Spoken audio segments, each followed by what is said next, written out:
हमारे ब्रज में विश्राम घाट मथुरा में, वहां के चतुर्वेदी ब्राह्मण, आप विश्राम घाट पे पहुंचो बिना दक्षिणा लिए, और जाना देना भी चाहिए। तीर्थ स्नान का पुण्य तभी है जब तीर्थ में तट पर बैठे हुए ब्राह्मण को हम दान देकर आवें, नहीं तो तीर्थ स्नान का पुण्य नहीं है। अवश्य देना चाहिए। पर एक ऐसे महानुभाव पहुंच गए कि उन्होंने जीवन में कुछ दिया ही नहीं था, और हमारा पंडा जी तो अपने आप संकल्प बोलने लगे, हरि ओम विष्णु विष्णु विष्णु। अरे बोले नहीं नहीं महाराज, हमको कोई संकल्प पंकल्प नहीं करना, हम तो ऐसी। अरे तेरो बाप को घाट है का, बड़ो नहाए भी आयो। अरे संकल्प बोलवो हमारो काम है, और दक्षिणा लेवो हमारो काम है। तू चाय जे के लिए आयो हो, स्नान के उल्ला दक्षिणा ला।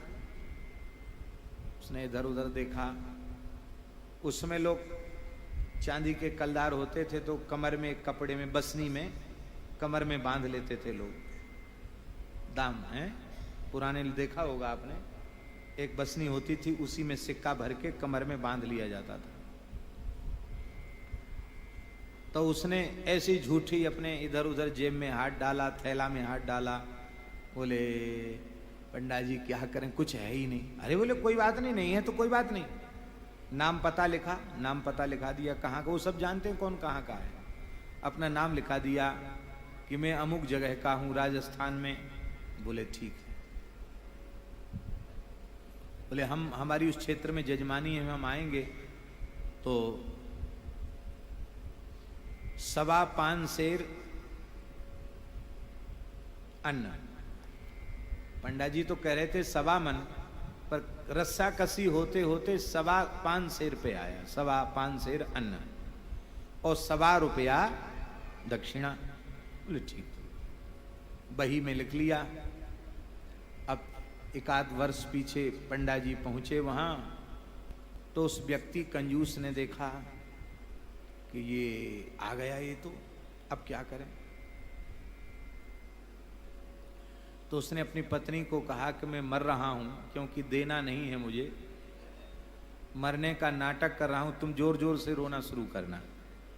बोले तो जैसे ही ब्राह्मण ने पैर रखा वो जोर जोर से रोई, और ये सफेद चद्दर ओढ़ के लेट गया। क्या हुआ देवी? बोले बड़े दुख की बात है, वो तो पधार गए। अच्छा, बड़ा बुरा हुआ, हमारे यजमान थे पधार गए तो बहुत खराब हुआ। कोई बात नहीं, अब ऐसा है कि अब हम आ ही गए हैं तो हम शास्त्र विधि से उनकी अंत्येष्टि करा के,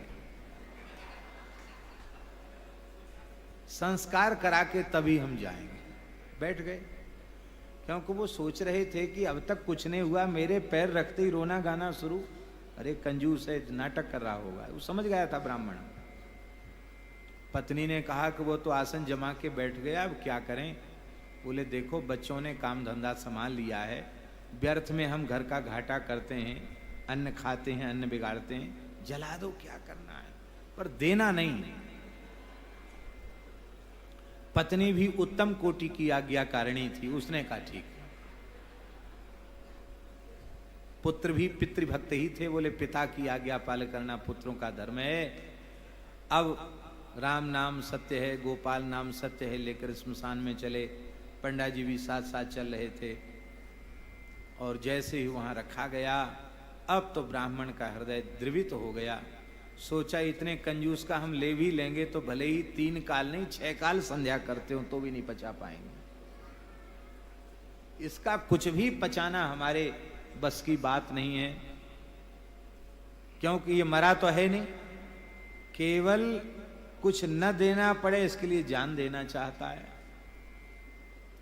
तो उन्होंने कहा, पंडा जी ने कहा कि देखो अब जजमान तो हमारे पधारी गए, पर कुछ मंत्र के उच्चारण हम इनके कान में करेंगे, शायद मंत्र के उच्चारण से उनकी चेतना आ जाए।